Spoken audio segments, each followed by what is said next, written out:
Ini satu rumus yang terakhir. Tadi saya urutkan beberapa amalan, ada berapa jumlahnya? 6. Masa? 8. 8. Masya Allah. Nanti lihat ya. Satu apa?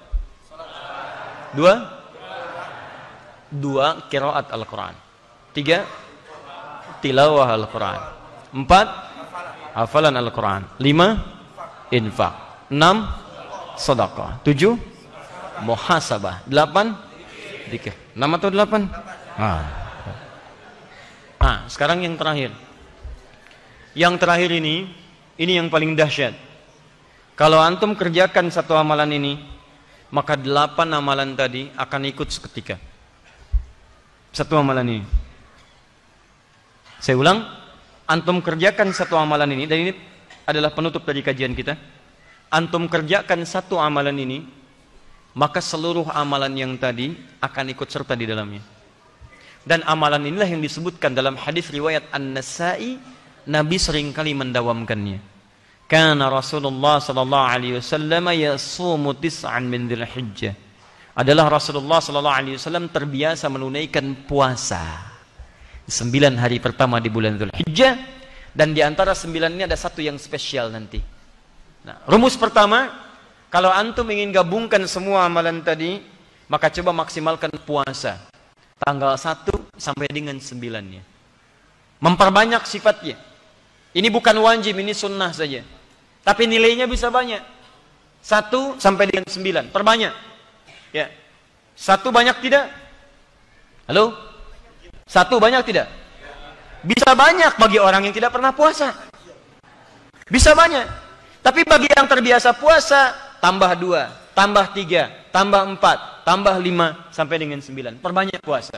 Nah, puasa itu diantara rahasianya, 1, bisa meningkatkan ketakwaan dalam pengertian mengumpulkan semua jenis ibadah yang bisa dikerjakan.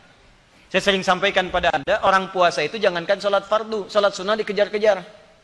Beda rasanya kalau sedang puasa lain. Anda tidak puasa, jangankan yang sunnah, ketinggalan fardu masih agak nyantai. Tapi kalau sedang puasa, jangankan yang fardu, ketinggalan sunnah, gelisah Anda. Coba cek saat Ramadan, tarawih itu fardu atau sunnah?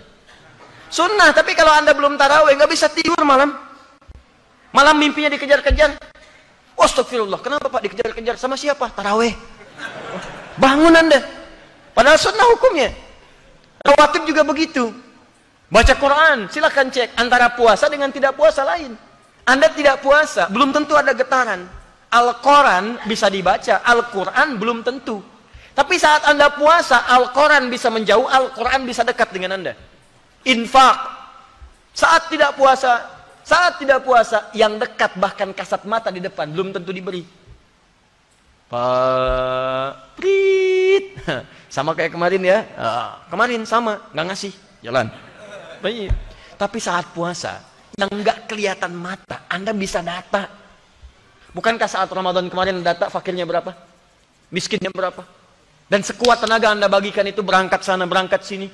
Bahkan dari keluarga terdekat, keluarga jauh, Anda data. Dia orang puasa itu cenderung mengumpulkan banyak kebaikan untuk dikerjakan.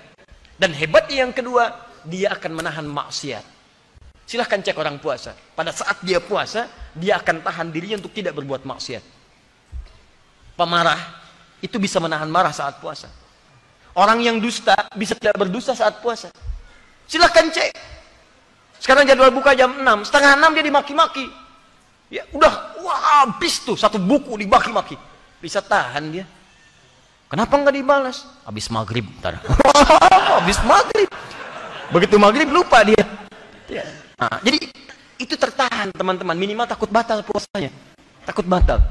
Paham ya? Nah, karena itu maksimalkan ini untuk menunaikan puasa. Dan ada satu puasa yang sangat spesial.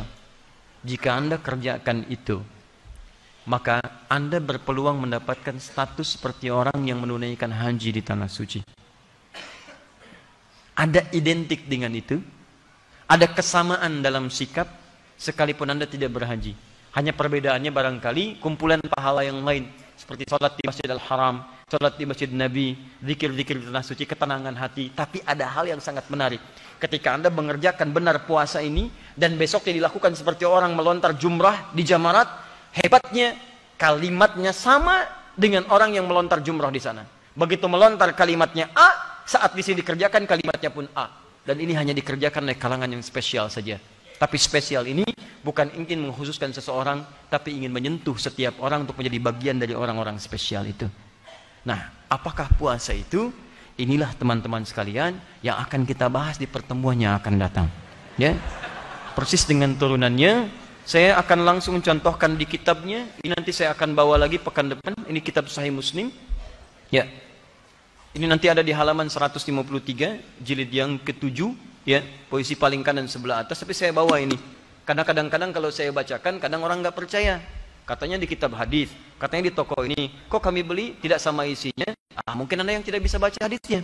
Ya, baik. Nah, makanya nanti kita bawakan, kemudian kita bacakan. Lalu ada beberapa hal yang boleh jadi salah paham di masyarakat, nanti kita akan luruskan.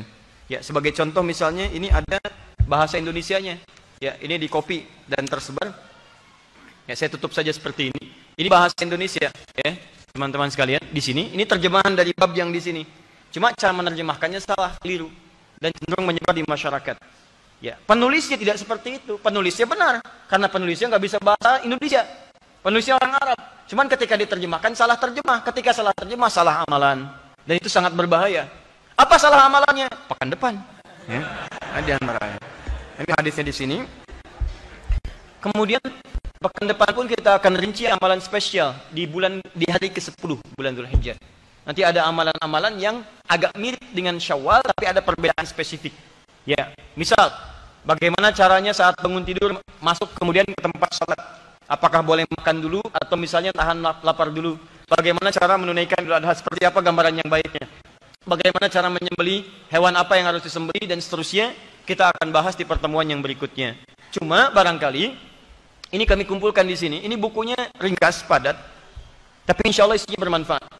Ya, karena di sini menghimpun nanti persoalan-persoalan seputar Idul Adha, amalan-amalan dan hikmahnya. Dan ini sudah pernah kami cetak, kami bagikan juga.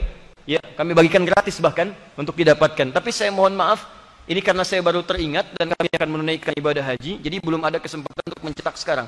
Coba dirujuk kembali, karena itu nanti isinya kami ajarkan dulu pekan depan, supaya dengan pengajaran itu insya Allah, walaupun barangkali belum mendapatkan bukunya, tapi isinya sudah didapatkan dalam kehidupan kita sebagai bimbingan. Sepakat sampai sini? Kan tinggal sepakat saja ya, saya menerangkan kan, baik dan sebagainya.